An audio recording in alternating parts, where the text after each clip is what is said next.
We are back. The Devil in Detail, the Grendel Reread podcast. I'm Eli. I'm Ben. Welcome back to the Boston Sports Nut Show. Hey, this guy, is the long hell podcast. yeah. Talk about them whalers. Much to the chagrin of our Canadian cartoonist friends. Hey, guys. I'm just kidding. This is just cosplay for me. We're going to do issue 6. Behold the Devil. Woo! Old. But first, what you been up to, Ben? Oh, mail call came in. Oh, yeah. Starblaze Graphics, Volume 1. Oversized, baby. This is amazing. Nice. I'm happy. I'm quite happy. It was such a, I discovered it in the late 90s when the second series was coming out, far before Grendel. And it just, like so many other readers, I was like, why would I buy Marvel Comics after this? Like, it just didn't. I was like, this is everything that I want comics to be, because it bridged my understanding of formalism with the things I enjoyed about adventure comics, and really important book to me. So I am happy to put that one on my shelf. I remember when Denied came out too. It was like when I was first. That's the second one. My memory. Defines. Yeah. I'm sorry, man. No, Defined. Yeah, that started coming out when I was younger, reading comics, and I remember like seeing it on the shelf and being like, wow. Like, this is beautiful. That first issue, it kind of had that like Marvels. It had that like clear, plasticky kind of cover that you like that said Mage on it. And then you opened it up, and then it had the like painting. That might have been the last. That might have been the 15th one. Ah, dang it. Yeah. Well, still, I remember. Yeah, no, it was just like it. At that point. I remember I would, I didn't have comic book friends growing up. I had one comic book friend. But like the guys that I thought would be good comic marks were like Star Wars and video game guys, and I'd show it to them, and they'd be like, "I don't really like comics." I was like, fuck, you don't know, dude, you know what's good. How can you not like comics? That doesn't even make sense to me. Well, N64 was out, so everyone wanted GoldenEye. Yeah, like that's what it was all about. Turok, they're all big Turok fans. Go figure. Turok, and you're like, dude, it's a comic. Like, read the comic. Don't read the comic. Turok's not good. I made fun of Valiant for 20 years, and then when I was a retailer, I got into Valiant, and I have a whole box full of Valiant stuff, and the Shooter era stuff is really interesting, and there's the Barry Smith stuff. The Barry Windsor Smith stuff is cool, and then just like, I don't know, the company that owns them apparently is just like a shell company for the Chinese government, and the books haven't been good for many years, and who gives a shit? Jesus. Fuck them. Yeah. But the Barry Smith stuff and the Jim Shooter era stuff is worth checking out. Yeah. Barry Windsor Smith is always worth checking out. The goat. He is a goat. Yeah. He's the goat. He's a goat. So good. Yeah. There can only be one, but there's many goats. So yeah, there's many gazote. There's only one gazote. There's only one gazote. Yeah. Wizard, the comics magazine. Let's get into this. Hit me with the intro. Let's do some Grendelin. In the box, ready to go. Fast, maybe slow. Yeah. Vivat Grendel. It's like the devil is my best friend. Hunter rose with the pen to the fork end, or till time end. Like Orion, Jupiter my kin, bloodline private. We control the whole shit. The wolf won't beef, then we feast off the rip. Behold the devil in detail. Behold the devil in detail. All right, we're back. The Devil in Detail. Despite Ben not letting me tell you about my week, let's get into this week's issue. You didn't thank Manus and Laserdisc. Screw them. Just kidding. So love you, Manus and Laserdisc. Check out Can I Flip It at Jan Michael Vintage on Instagram for all your vintage t-shirt needs. Oh, I got some. Wait, pause it. I want to show off some J. Michael Vincent worthy stuff. Oh shit. Oh wait, no, I don't. It's not. It's not too far away. I already folded it up. You got a vintage tee though. My wife has a vintage Miami Vice and Hill Street Blues t-shirts. Wow. And I hold them and I'm like, these are worth hundreds of dollars. They are. I bet you. I know. Oh I know they are. All right, I got a guy. I can flip him for you. I We can know, flip yeah, him. right. They're too soft. She'll never say yeah. goodbye. They're the sleep shirts that she wears at night. Yeah. All right, so this issue 6 of Behold the Devil. I mean, it starts with a bang. It starts with The Korean man's gang. best friend. Oh yeah, you're right. Yeah, man's best friend doing criminal meetings in the strip club. I love the way that Matt does the shirt. Like I just love when like plaid shirts are depicted just this way. flat, And, yeah. Yeah, flat, but like clearly the lines are way too straight, but this is like and actually in this one there's a tangent with the stage line there. No. Can you? Yeah, I mean it goes all the toning. Yeah, it's a big niche Matt. All the toning is super geometric, so the plaid fits really well. I also really enjoy that all the Korean balloons have red blue borders. Yeah. I mean they also have those translation carrots, Mm-hmm. but they're also in red. Yeah. There's no asterisk that says translated from the Korean. Right, but it's kind which of I always implied. found very strange.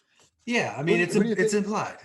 Do you think that that's Stan Lee or Chris Claremont who demanded it be the Russian or the, you know what I'm talking about? I don't know. Yeah, absolutely. I feel like I don't know. Maybe it's because I grew up on From the Korean translation language. stand. You know, Yeah. I don't know. Translated from the Korean language spoken by this Korean gang dash verbal Stan or something. Yeah, thanks, Stan. You really invented. You really drew the best comics, Stan. All right. So yeah, next page.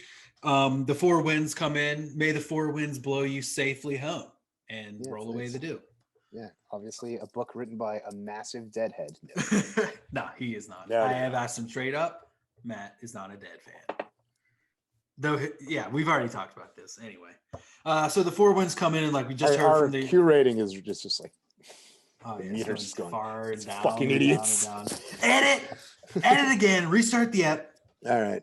Okay. So the four winds come in to tell the leader guy that it didn't work out. The bomb did not work out. They only found the remains of Roger Venus in the blowed up hotel room. All we found in there was pieces of his penis. And he didn't even work. Yeah, he's like, how the hell did this happen? Like, I thought we had it set up perfectly. And he's just like, there's no way that Grendel could have known. There's no way that, like, how did he know? And it's just like, okay, so that worked out because Grendel was already off because he was being followed. He was already a little bit like, what's happening? And then he heard the ticking in the envelope or ticking in the suitcase. He knew something was a footprint. Yes. Oh, and because he came in and he was talking, and the normally verbose dude. Right. He was waiting for Venus, to have the guys. He goes, I thought you told him to stay. He goes, oh shit, I better get out of here. Yeah. Right. My favorite bit about this page is I didn't even notice the ass in the guy's face in the last panel. Oh yeah. And maybe because the page fold. I like the center panel where the guy Consigliere, we have to get you out of here. Like he gives him good advice where he's like, we got to get up to the safe house.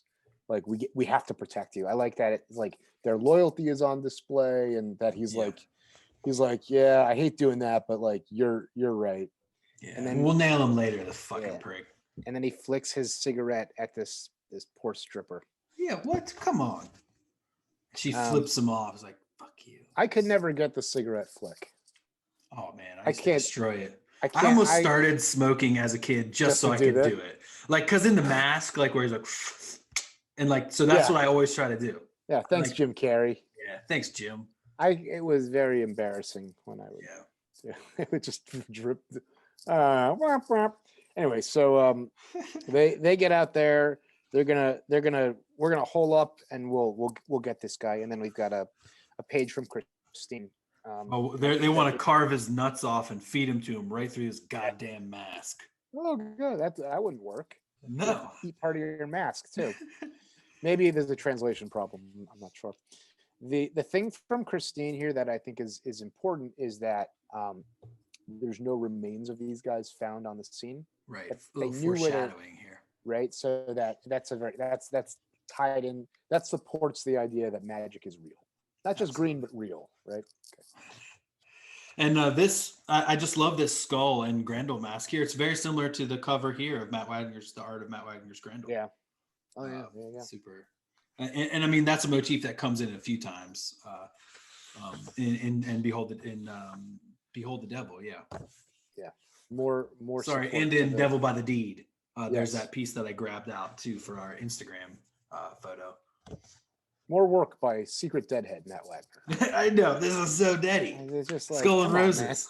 All right, so turn the page for a beautiful semi double page spread. Mm-hmm. And here Hunter is what is Hunter thinking about? How he hates to.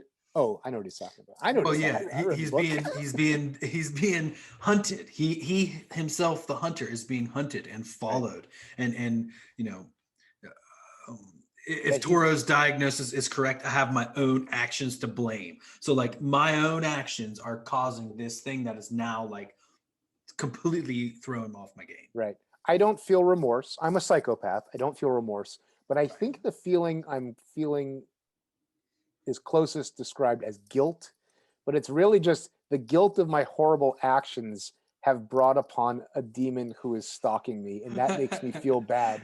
And so I feel guilt. So I think I feel guilty because I feel bad. Yes. Psycho. Yes. That's very well put, man. That's very well put. He's a nutcase. Like, well, I brought this on myself by being a mass murderer. But I'm not gonna stop doing that. And I don't feel bad about it, but I think if I wasn't a sociopath, this would be guilt.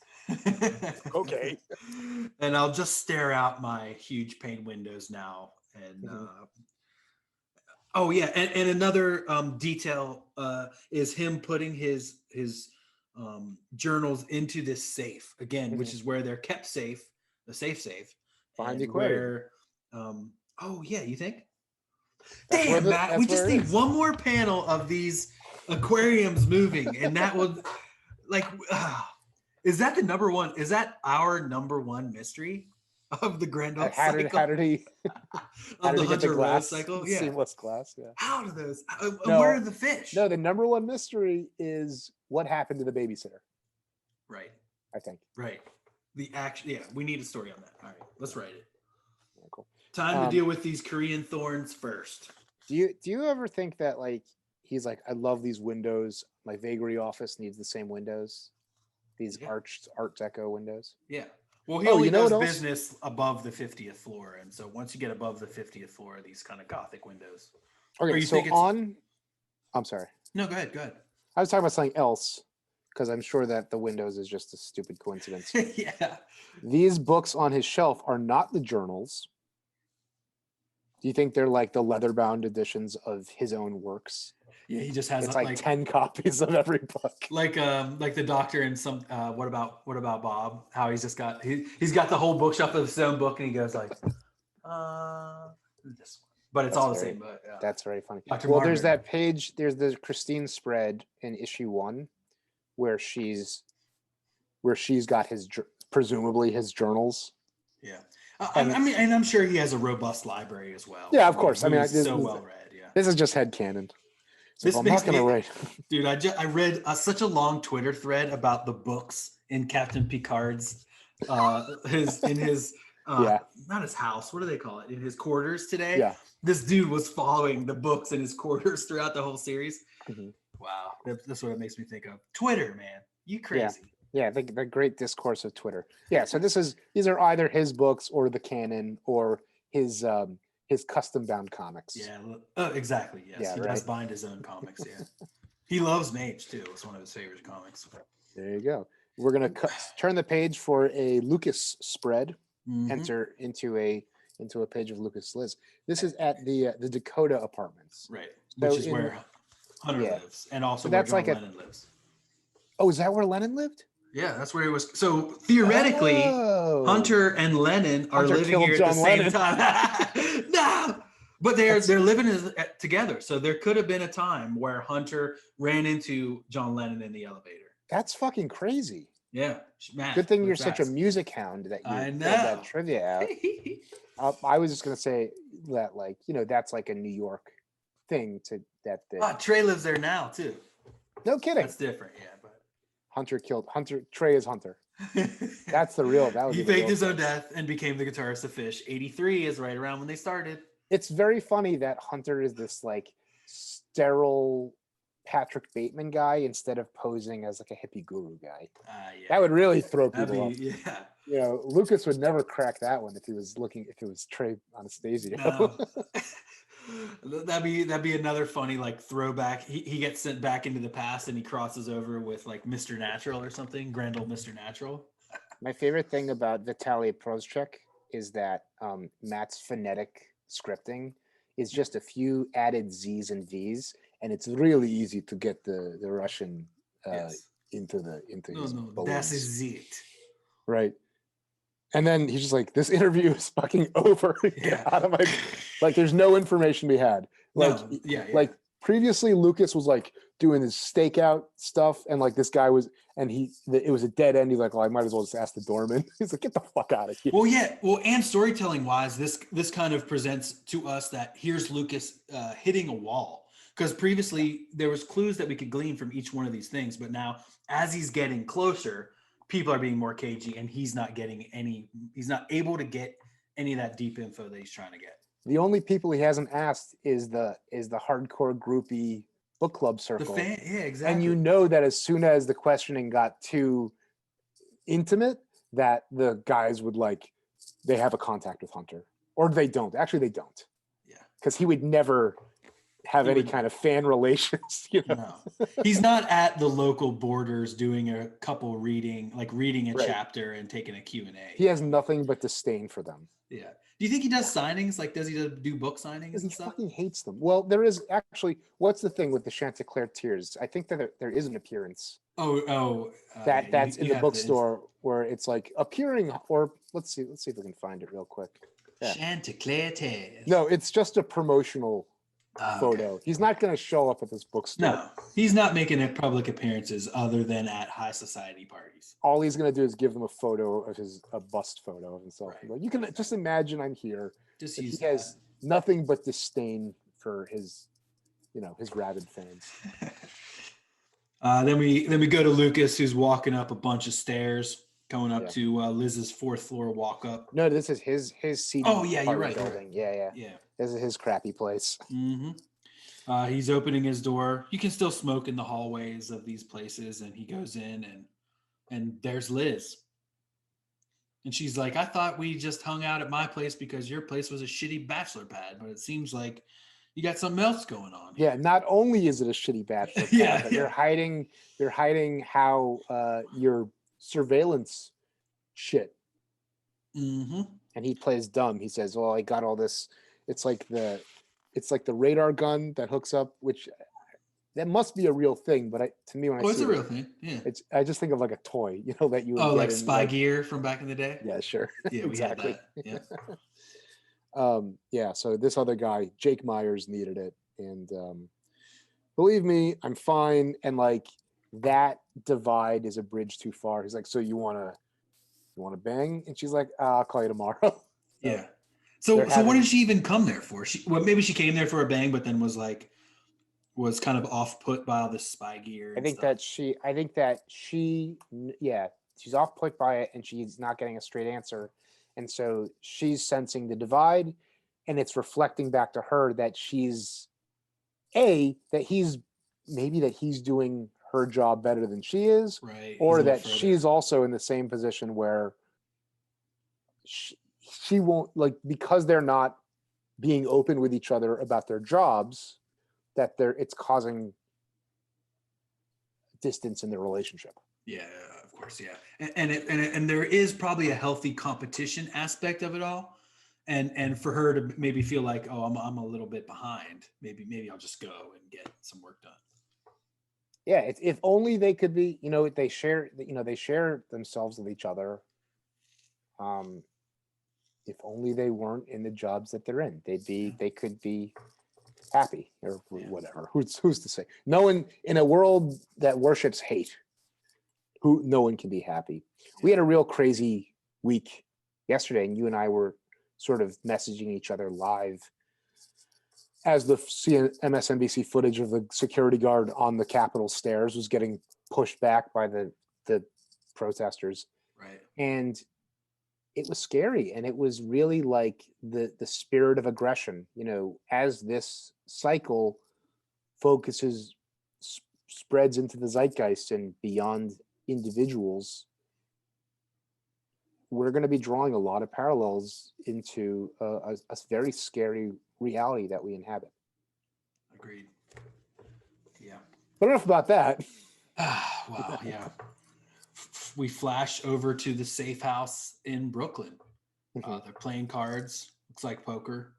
This is a great pacing layout. Great Zappa. Yeah. Very Great smooth. Zappa. Yeah. They're kind of like, you know, we're at the safe house. They're like, can we get some girls up in here or something like that? And he's like, no. There's like, no one can know where we are. This is a safe house. And he says, I let them stew in their own boredom for nearly 4 days, kind of like lulling them into a sense of safety and security and you know, not being as concerned about what's going on, you know. This is also like the Pander Brothers short story, where they go from Toro to the guys holed up in a hotel, and he just gets them. The Zappa on the tier, the 5-panel tier, is very reminiscent of the Batman Grendel stuff, and I want you to pay attention to the thickness of the panel borders, in the strip, very thick in the strip, both horizontal and vertical, and then everything bleeds, and then the panel borders, the horizontal panel borders for the other two panels is quite thin. So it really pops. Sets it apart. As it 1, 2, 3, 4, 5. And Matt doesn't. I mean, everything, like his panel borders are not super. They're not like perfect. On the preceding page of Liz and Luke, they're like a little. I mean, they're not imperfect. Not equi-sized. Do you think? Well, and some of the lines go sure. over and stuff, which I do a lot myself, and I'm always like, is this a style choice? And you know, I think it is.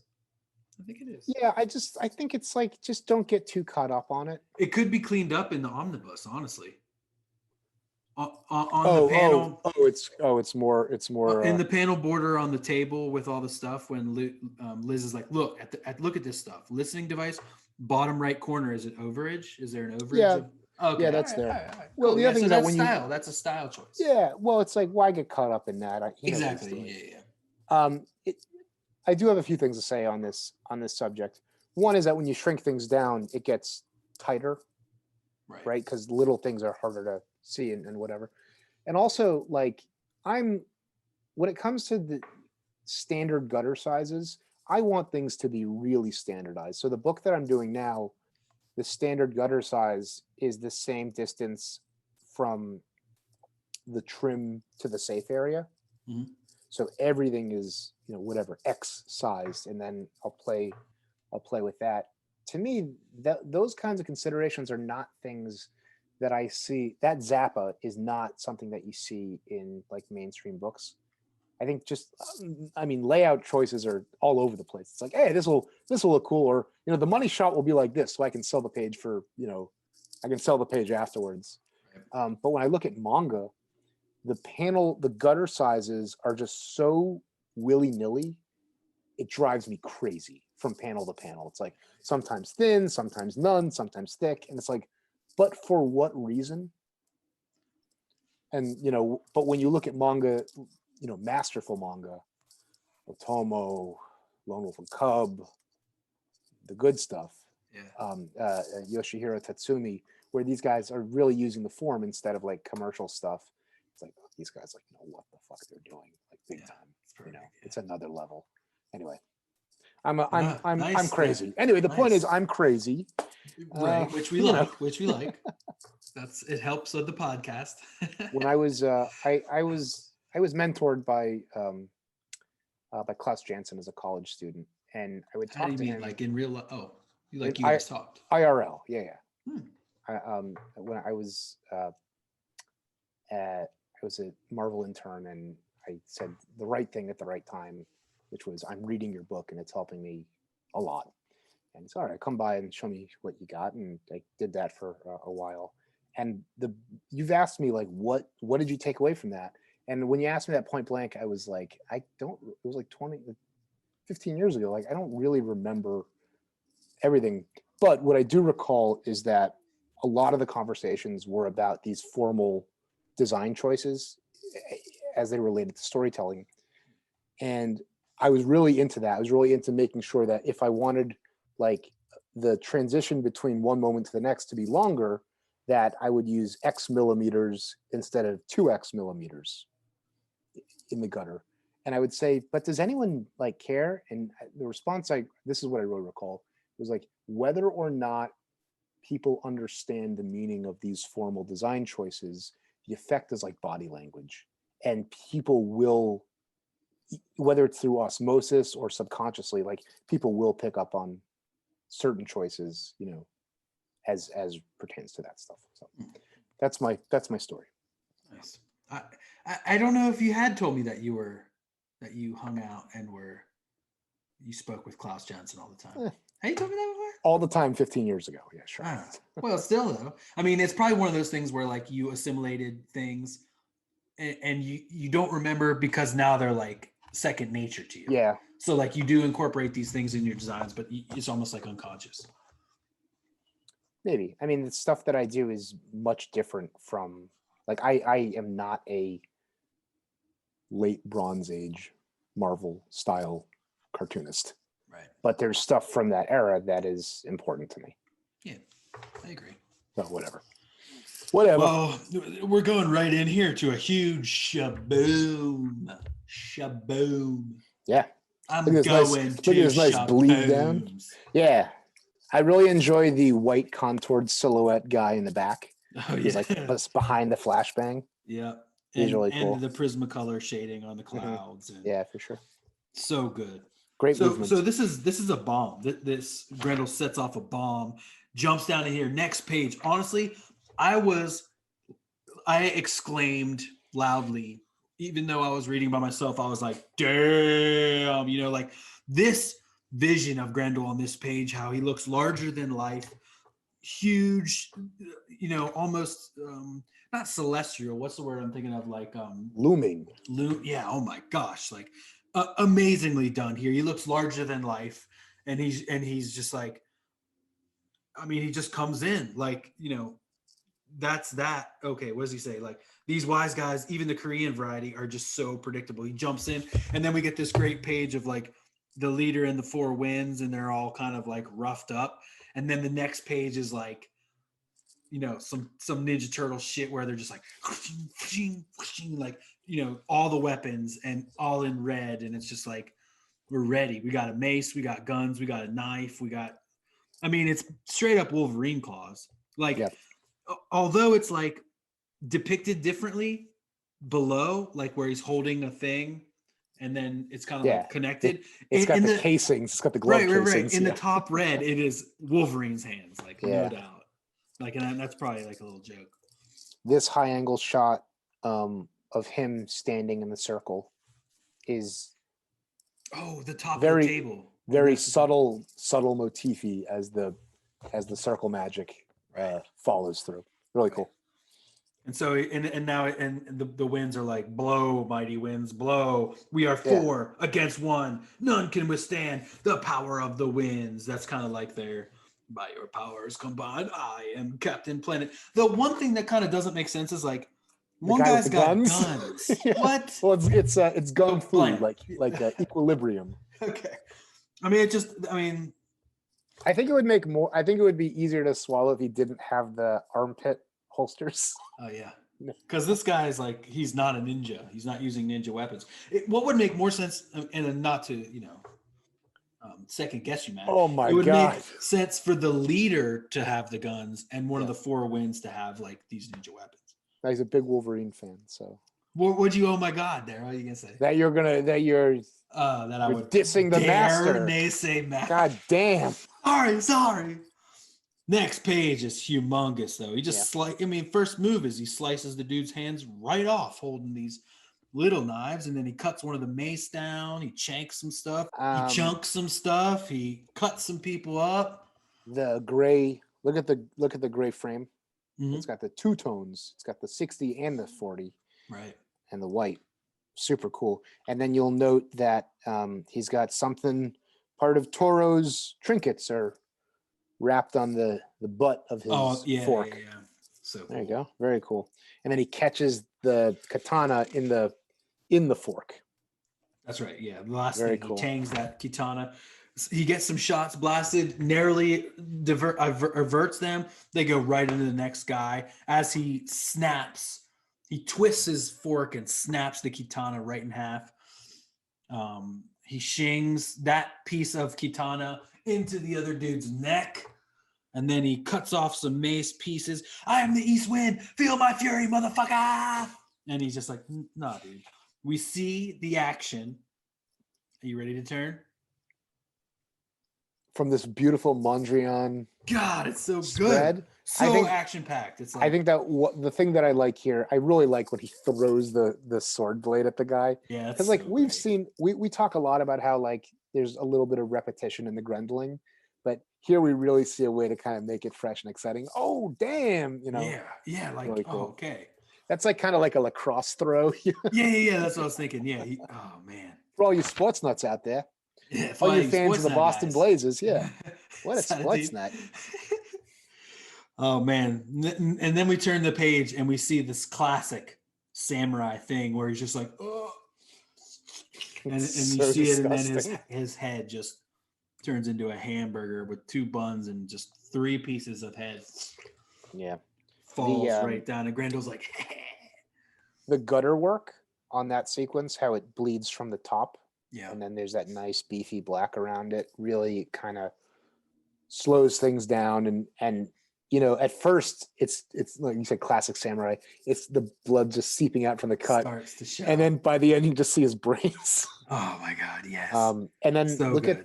at the way that the table is composed on the floor adds this wonderful movement to Oh Grendel's right, yeah. turnover's head. Really, really cool. Right. I almost didn't even make the distinction that it was both things. Like I only saw it as movement, but yeah, it's definitely both things. That's it. Yeah, it really that's a really cool lesson to take from this, is that you can augment or amplify movement just by the way you compose other elements in the scene around your figure. Oh yeah, Really cool. really cool. And then Wolverine comes at him, who is the leader basically. Yeah, Huang. Yeah, and oh man, he just pulls him right off, and then he's like, okay, please. Let's make a deal. In English, he says this, and Grendel says back to him, "You've had your chance, Quan, before you set your mighty winds to blow." God, this is so sick. And he's like, "You speak Korean?" As the fork is like right at his eyes. And he's like, aren't I just full of surprises, as he just moves it forward a little bit and it goes right through his eyes, through the back of his head. The storytelling system of the red balloons, the red balloon borders, opens up in the beginning. We talked about it. Super, super subtle. And I'll be honest with you, I saw Hunter's, the carrots, but I didn't process the red balloon border on Hunter until this time. And it's like body language, you know. Some people won't pick it up. If and when you do, it's going to really heighten your imagination. Yeah, you're like, really cool. I mean, just what a good move. Because Grendel's another one of those dudes, and a lot of times in the movies and stuff, they're right there at the killing stroke and they don't take it, or they use it as leverage or something like that. But Grendel takes that killing stroke every goddamn time. And then he's just there in the circle of dead folks, and he's like, "Oh shit, okay, I've got a ring of death." Toro said you'll need a ring of death and some of your blood, and I just happen to have those things. Yep. And I came prepared. I got this baby's thigh bone here, right on the end of my stick. The Do you think talisman. that's to say that he let the guy get him? Like he knew this was going to happen, so he let the whatever the mace thing that slices him a little bit. Maybe so. And dude, this first panel, because he doesn't make mistakes, you know. No, he never does. Yeah. And although he has some mistakes in this story arc, this was not one of them. This is not one of them. This is what he needed to. He would never cut himself. He would never slice himself, you know. So he needed to like let that. Well, it's the thrill of. It's like when you're playing D&D, you need the thrill of it in the theater of the mind comes from like the tactics and the description and like the just like everything kind of being perfect. You know, you're telling a story and you have a part of it, and so it's like, oh, this is so. It couldn't have worked out more perfectly. Of course, I like. That's how I roll, baby. Yeah. So he's got the baby's thigh bone strapped. To mark the circle. Oh God. Dude, the next panel here too, like when he's like jumping out of it as Mm-hmm. it's kind of like set on fire. Beautiful. Unlike any other panel in the whole book. Do you see the Grendel mask in the magic flames or whatever? Just beneath his toes, that page. there's a little circle for the nose, and then the Yeah. eyes kind of spread out electrically. Oh God!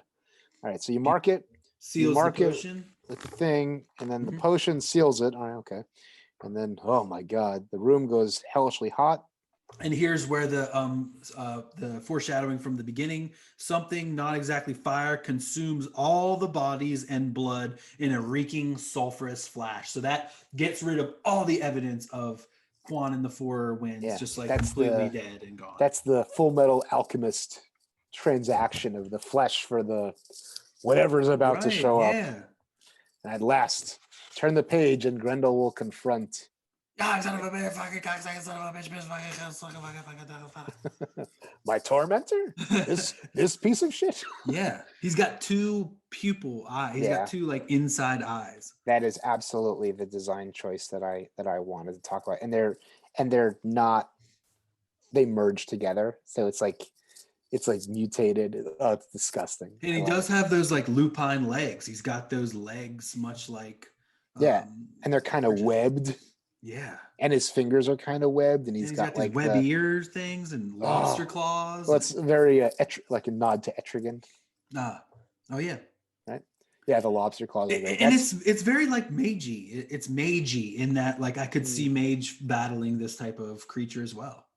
Yeah, it's funny because ne'er the two shall meet, but here there is a little bit of I hadn't thought about that, but A little it bit is of it is kinda baddie, like or that. what does he call them? Ghoulies or beasties, species? Yeah. something like that. Awesome. This is the end. Oh, we're done so Dang, soon. no. Another great letters column next week. And add 25 years of hell, 25 years of rare, never before seen artwork behind the comics masterpiece. That's that book. You don't have it? No, I don't. You were showing me it one time, and there's like Frank Miller pinups that are really cool, and there's a Travis Charest piece, I think. Yeah, there's a lot of amazing stuff in that book. And it kind of takes you through the whole cycle, and it gives you, there's that prestige Grendel cycle book. Mm-hmm. And Oh this is- yeah, the right, comic side. where it's sort of like it kind of takes you through the It's like a story. Behold the Devil type of And then next issue, we're going to kind of get that. But the hardcover book that you have is like kind of like that on steroids. Oh yeah. What a book. We'll have to go through this one day on here. Nice. Yeah. I'll send you a copy. Oh, it's Like, look at the end paper. You don't have to do that.